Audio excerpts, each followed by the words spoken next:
The book of Revelation begins and ends with one key phrase: the time is near.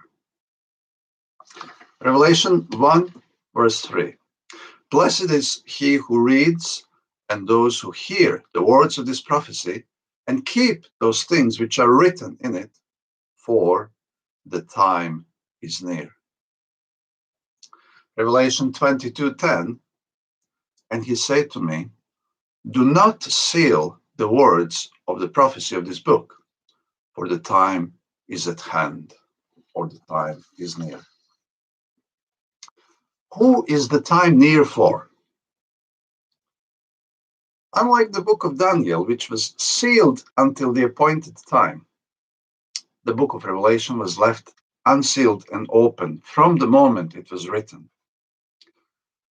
Revelation contains a dramatic chronological narrative, a story which identifies particular and specific entities and actors by name, such as the lamb, the dragon, the beast, the woman. And there is a specific storyline you can follow through the book. And from the time the book was written, beginning with the first century, each generation would find itself in one of the chapters of this drama. The book of Revelation begins its narrative at the time of the Roman Empire, from the moment when the Messiah was born. And then the story takes us all the way to the end of history, when the Messiah will return to the earth. This chronological narrative is briefly summarized in Revelation chapter 12, which begins with the account of the dragon, or the devil, using a specific earthly power to try and kill the newborn Messiah. This power, of course, was in the hands of Herod the Great, who was a Roman client king of Judea. Revelation 12, verses 1 to 4. Now, a great sign appeared in heaven, a woman clothed with the sun, with the moon under her feet, and on her head a garland of 12 stars.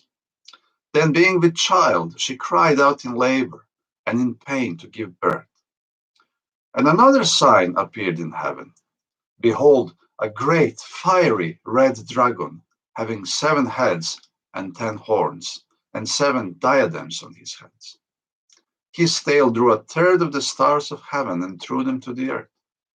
And the dragon stood before the woman who was ready to give birth, to devour her child as soon as it was born. Just as Jesus Christ was hunted and eventually killed by the Roman authorities, starting with Herod, finishing with Pontius Pilate, so have Christ's followers also been periodically persecuted by the Roman imperial authorities in the first few centuries of the Christian era. And for all God's people who lived in this era, the time was near.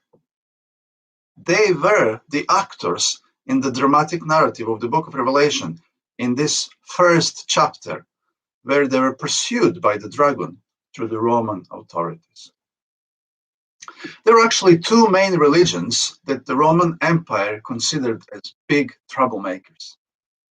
The 2 monotheistic religions that worshipped only one God and refused to worship or present offerings to other gods, Roman gods. These 2 religions were Judaism and Christianity.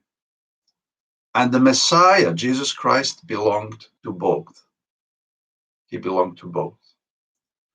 And while the Roman Empire persecuted Christians, they persecuted the Jews also. The book of Acts, chapter 18, verses 1 and 2, say this: After these things, Paul departed from Athens and went to Corinth. And he found a certain Jew named Aquila, born in Pontus, who had recently come from Italy with his wife Priscilla, because Claudius had commanded all the Jews to depart from Rome, and he came to them. So this happened during the reign of the Emperor Claudius, years before Jerusalem was destroyed. all Jews living in Rome had to flee. So both Jews and Christians were at odds with the Roman Empire. And while the Jews do not have the New Testament, they still have the book of Daniel, which speaks of the abomination of the desolation of the holy city. And the Jewish rabbis throughout centuries identified both Rome and Edom. Edom standing for the power of Islam. Rome and Edom as the powers that would trample the holy city. This is the first chapter of the story of Revelation. After the Emperor Constantine became a Christian, Christianity rapidly became the predominant religion in the empire. And with it, so many privileges came to the Christian population. At the same time, things became more difficult for the Jews, who were hit with more and more legal restrictions. And when the Roman Empire adopted Christianity as the official state religion in the year 380 through the Emperor Theodosius, this set the tone for the upcoming Middle Ages. And it was not only the Jews that were affected by the new political religious policies, as Theodosius also issued a decree in the year 381 against the Christians, who were considered to be heretics. From this time, the time of the illicit marriage between the Roman Empire and Christian religion, which gave birth to a baby called Christendom, from this time both the Jews and the heretical Christians would be periodically oppressed and persecuted and downtrodden through the Middle Ages.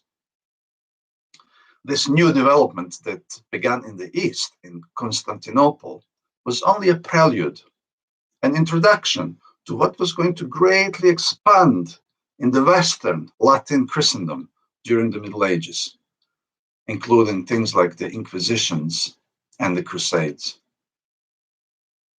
So, through a very unexpected twist, during the period of the Middle Ages, the devil ingeniously and subtly used the Gentile Christian church, which engaged in the illicit relationship with the kingdom of this world and with other pagan religions, to bring down the word of God and tread down upon it and upon all those who stood up for it. Mirroring this development in the northern parts of the former Roman Empire, at the same time, in its southern parts, the political power of Islam, or as Jews call it, Edom, attacked the word of God, not subtly, but directly. First, by claiming that the Jewish scriptures were corrupted and altered by the Jews. And secondly, by claiming that Jesus Christ was only an ordinary human being like you and me, and that he did not die on the cross, that he did not die in the flesh. And in the 16th century, looking back at the centuries past, from his vantage point, Martin Luther identified these specific powers, just as the Jewish rabbis did, Rome and Islam, or Rome and Edom. Martin Luther also identified these specific powers as manifestations of the Antichrist. And he knew that the time was near for him because he lived through it and he almost died by it. In other words, the dragon or the devil initially used the earthly power of the Roman Empire, Herod and Pilate, to pursue and kill Christ.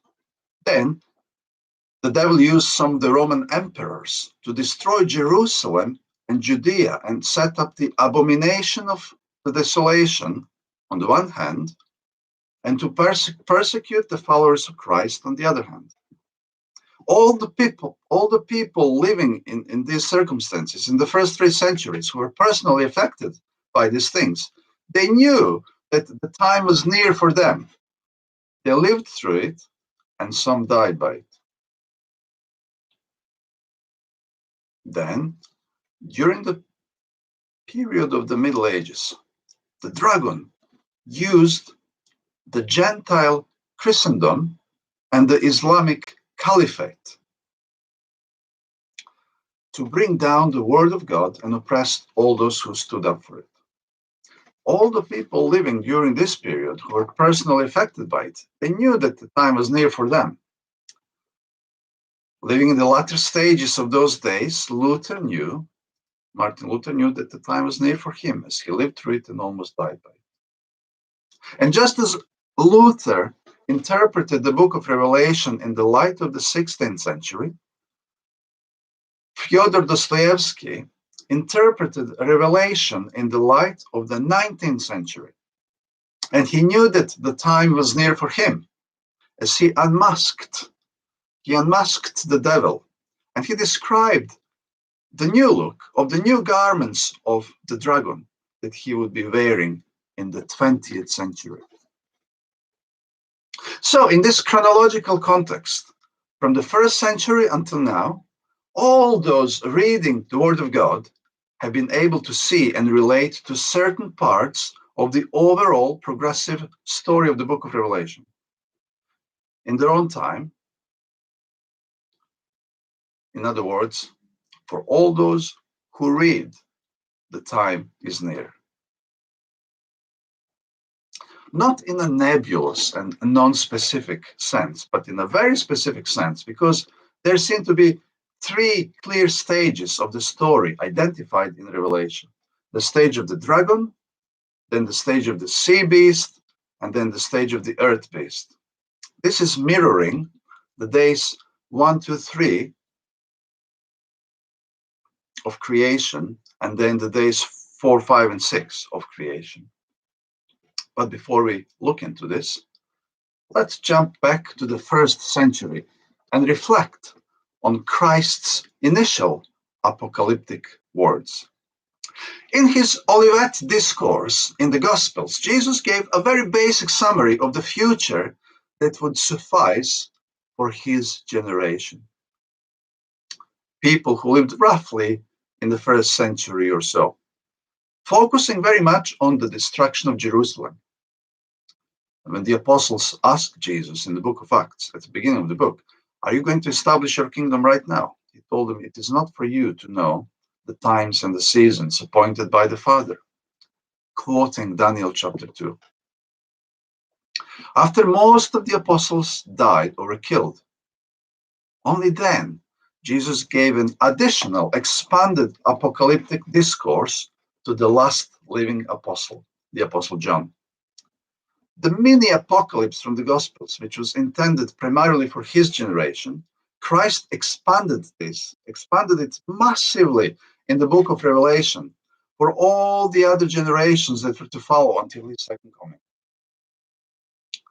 This happened after the destruction of Jerusalem, the destruction of the temple in Jerusalem, when it became clear that Christ's second coming was not taking place immediately after the Roman armies desolated the holy city. With the Apostle John and his writings, we move past the era of Peter and Paul and the arguments about circumcision and other related things. The Apostle John mentions the people who claim that Christ did not come in the real physical flesh. This is not mentioned anywhere else in the New Testament, not by Paul, not by Peter, not by anyone else. This clearly demonstrates that John's writings were composed at a later date when the historical context changed.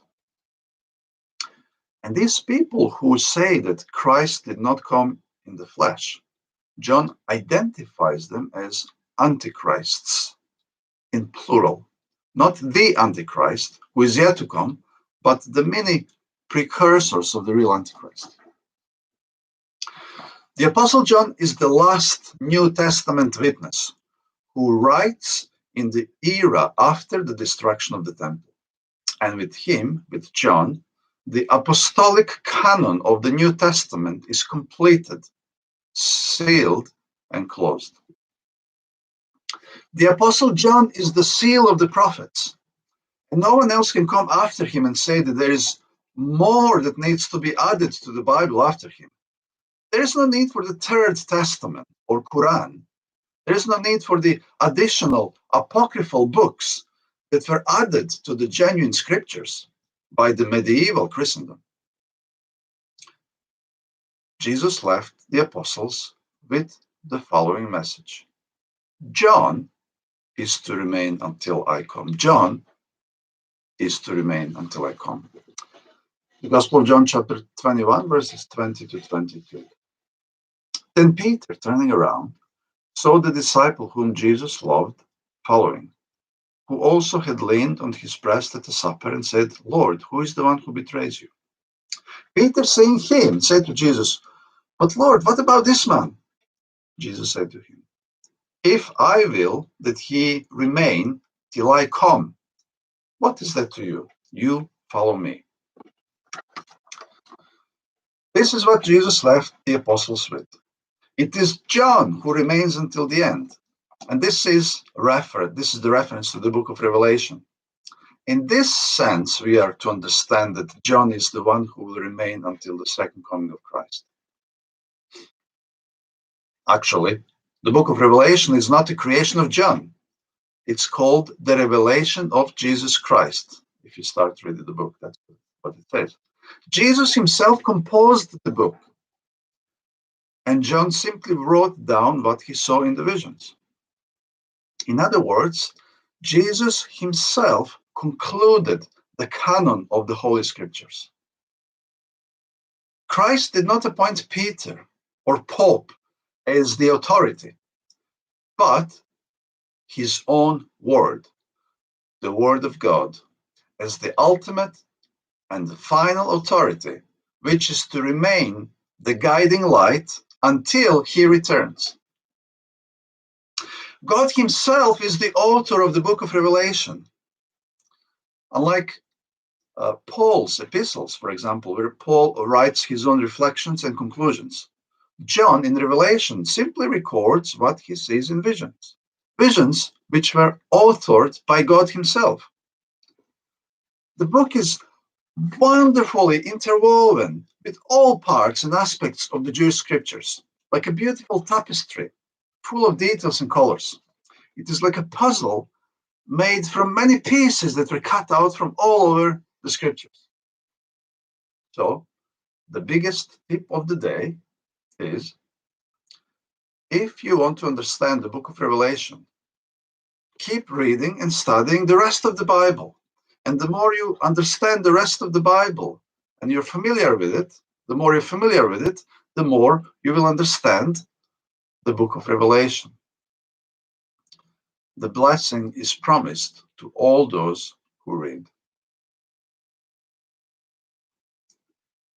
The Word of God is the best interpreter of itself. It interprets itself. For example, to begin in an orderly, chronological manner, we start with Genesis chapter 1. And there we find that the three stages of revelation, the dragon, the sea beast, and the earth beast, are based on the creation pattern. Just as God first created the heavens, then the waters or the seas, then the dry land or the earth, in the days 1, 2, and 3, and then God populated the heavens, then the waters, then the earth or the dry land in the days 4, 5, and 6 of creation. So in the book of Revelation, we have the dragon appearing first in heaven, then giving his authority to the beast that comes out of the sea or the waters, then to the beast that comes out of the earth. So we have this pattern: heavens, waters, earth, the creation pattern. Revelation 12, verses 12 to 17. Therefore rejoice, O heavens, and you who dwell in them. Woe to the inhabitants of the earth and the sea, the earth and the sea. For the devil has come down to you, having great wrath, because he knows that he has a short time. Now, when the dragon saw that he has been cast to the earth, he persecuted the woman who gave birth to the male child. But the woman was given 2 wings of a great eagle, that she might fly into the wilderness to her place, where she is nourished for a time and times and half a time from the presence of the serpent. So the serpent spewed water. What? Water out of its mouth, like a flood after the woman, that he might cause her to be carried away by the flood. But the earth, what? Earth helped the woman, and the earth opened its mouth and swallowed up the flood which the dragon had spewed out of his mouth. And the dragon was enraged with the woman, and he went to make war with the rest of her offspring, who keep the commandments of God and have the testimony of Jesus Christ. Here in chapter 12, we have this threefold creation pattern of heaven, waters, earth, used to describe the three-stage storyline of Revelation. The dragon began his work in heaven, and as soon as he lost this war in heaven by failing to defeat the promised Messiah, he began persecuting the woman who gave birth to the Messiah. How did he do it? By spewing water of his mouth. So he's moving from heavens to waters. And the waters here in chapter 12 correspond to the next chapter 13, where the first beast comes out of the water or the sea. Then the earth helped the woman. And this corresponds to the next chapter 13, where the second beast comes out of the earth. This is the beast that initially appears to be lamb-like and helpful. Then the dragon was enraged and went after the offspring of the woman, which corresponds again to the next chapter 13, where the lamb likeness of the earth beast degenerates into the voice of the dragon. So here we have the creation pattern from the book of Genesis, providing the foundational cornerstone structure to the book of Revelation: heavens, waters, earth. And there are more clues to be found as you read the rest of the book of Genesis, and that's just Genesis. The woman mentioned in Revelation 12 is described in a specific manner. Revelation 12:1. Now a great sign appeared in heaven: a woman clothed with the sun, with the moon under her feet, and on her head a garland of 12 stars. Then, being with child, she cried out in labor and in pain and gave birth. Again, the Bible is its own interpreter. And in this case, we have the book of Genesis interpreting this vision in the story of Joseph, son of Jacob, who is called Israel.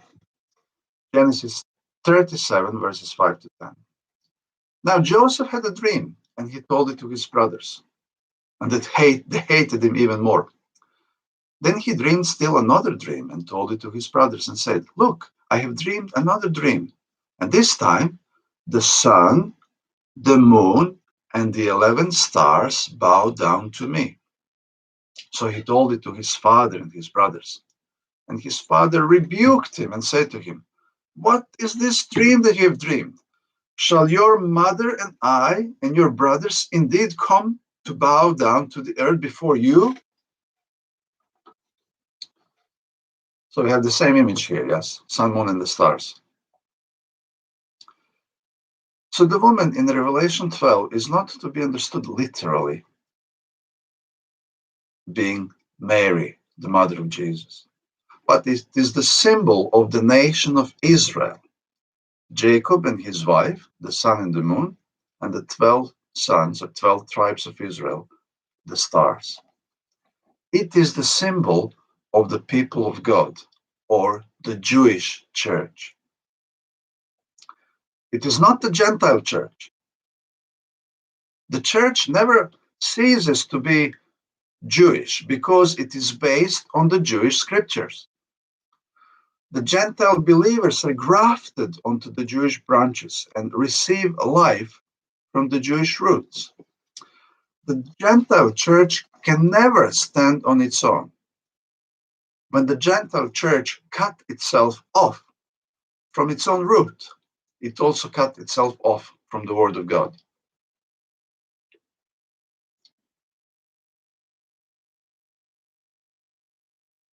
There are other layers added on top of this story in Revelation 12 and 13, implying the imagery from Deuteronomy, Daniel and other prophets, the Gospels, and so forth.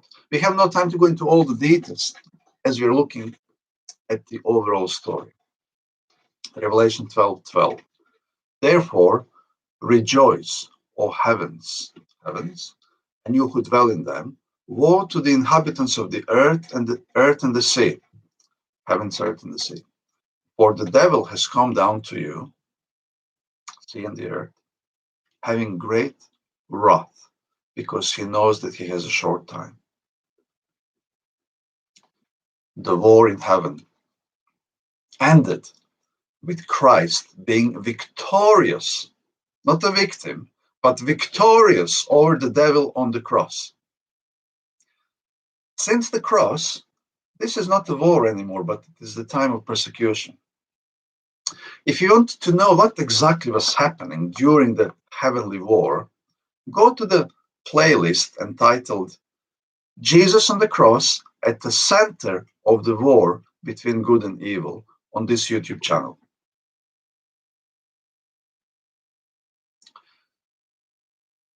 For better or for worse, this period of the devil's oppression is called short. He has only a short time. Once we come to the end of this short three-stage time period, represented through the creation imagery of heavens, waters, earth, or the days 1, 2, and 3 of creation, and then against days 4, 5, and 6 of creation, finally, the symbolic seventh day of creation, or the time of rest, or the Sabbath, has arrived through what the Revelation calls the 1,000 years. Who is this rest intended for? In the Old Testament, we have the idea of the Sabbath of the land. Sabbath of the land, which is the basis for the 1,000 years of rest in Revelation. And here, again, we move to Leviticus to help us understand what's happening in Revelation. Leviticus chapter 26, verses 30 to 35. This is what God told his people through Moses, what will happen to them if they do not keep the covenant. I will destroy your high places, cut down your incense altars, cast your carcasses on the lifeless forms of your idols. I will lay your cities waste and bring your sanctuaries to desolation. Desolation of the sanctuary, yeah? And I will not smell the fragrance of your sweet aromas. I will bring the land to desolation, and your enemies who dwell in it shall be astonished at it. I will scatter you among the nations and draw out the sword after you. Your land shall be desolate and your cities waste. Then the land shall enjoy its Sabbaths. As long as it lies desolate and you are in your enemy's land, then the land shall rest and enjoy its Sabbaths. As long as it lies desolate, it shall rest. For the time it did not rest on your Sabbaths when you dwelt in it. So you have this image of the desolation of the promised land that gives the rest to the land. Initially, it was the promised land in the Middle East that rested from the wickedness of its inhabitants. After the first desolation of the sanctuary and the land by Nebuchadnezzar, this image is used and expanded in Revelation, pointing to the period of the 1,000 years of desolation when the whole earth lies desolate, the whole planet. When it will not be just the Middle Eastern promised land, but the entire earth, the entire planet will finally enjoy its Sabbath and shall rest from the wickedness of its inhabitants and shall rest from the devil's work. Revelation 24-6. And I saw thrones, and they sat on them, and judgment was committed to them. Then I saw the souls of those who had been beheaded for their witness to Jesus and for the word of God, who had not worshipped the beast or his image and had not received his mark on their foreheads, on their hands.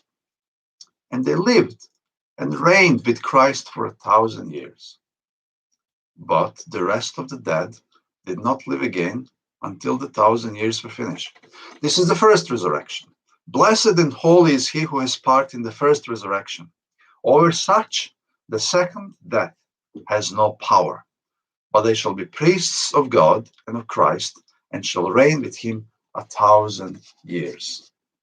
Sabbath.